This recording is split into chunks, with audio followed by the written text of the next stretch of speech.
All right, good morning. I hope you all had a nice holiday weekend and got some either time off or time to catch up on stuff or both.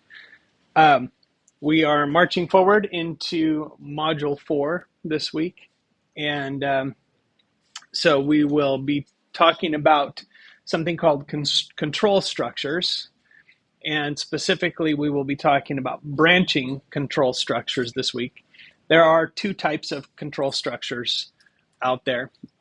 We'll cover one in Module 4 and then the other one in Module 5. So, what's a control structure?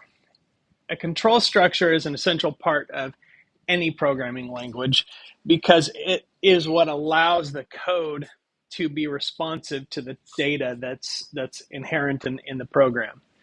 It allows the code to do different things based on things like user input or environmental conditions or other types of data. And it allows you to have so-called intelligent code. So a control structure, in a very basic sense, we've been using control structures in our life for a long time. We use them to make decisions. We use them to figure things out. We apply some kind of a test, right? When we're in grade school, it's passing the note to somebody that says, "Do you like me?" And basically, if they like you, they check yes, and they send it back. If they don't like you, they check no. If they really don't like you, then they just burn the paper or throw it in the trash to send a really strong message.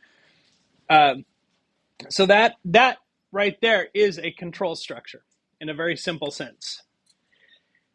In code, a control structure in a very basic way looks like this. This is a Python control structure. It's called an if statement. And the if statement says, if something is true, then do this. So if something is true, then print this is true in this case. An if statement has a couple of things that I want you to pay close attention to because they're gotchas. In other words, they're stuff that'll sneak up on you and it will cause errors in your code if you don't understand it and follow these rules, but they're relatively simple. The first is the colon. Okay, after the if statement, we always put a colon. You're going to see this pattern repeated throughout Python, so get used to seeing it. The second thing that you'll notice is that the line below the if statement is indented. Whenever we have a group of code that is indented like this, we call it a code block. Okay, so I'm going to refer to a code block or an if block. This code, and if we have other lines that are indented that are subsequent to this, anything that's indented belongs to this until the next line that's not indented.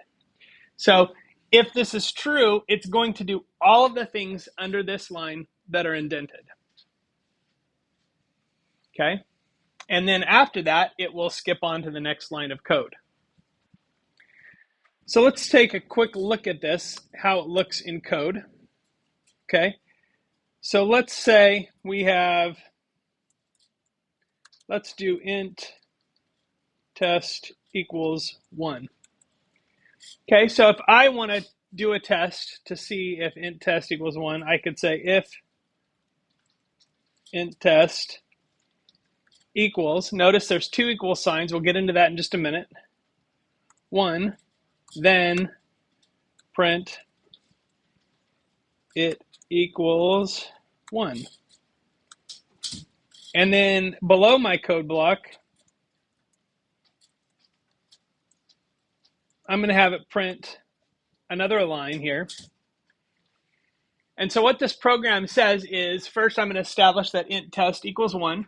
And then it says if int test is equal to 1, then print it equals 1. After that code block finishes executing, it's going to print we're done here. So let's run this, and predictably, it says it equals 1, and then it says we're done here. But here's what I want you to see. In addition to that, if I change this to 2, when I run this, what is the code going to do now? We're done here. Because whether this is true and it executes this code or not, this line is not indented, it's not part of this code block, and therefore it gets done no matter what. So when I run the code, all it says is we're done here. And it just pretends like this block doesn't exist because it's only going to execute that code block if int test equals 1. In this case, it does not. So that is what an if statement looks like. And that is the most basic structure that you can put in code.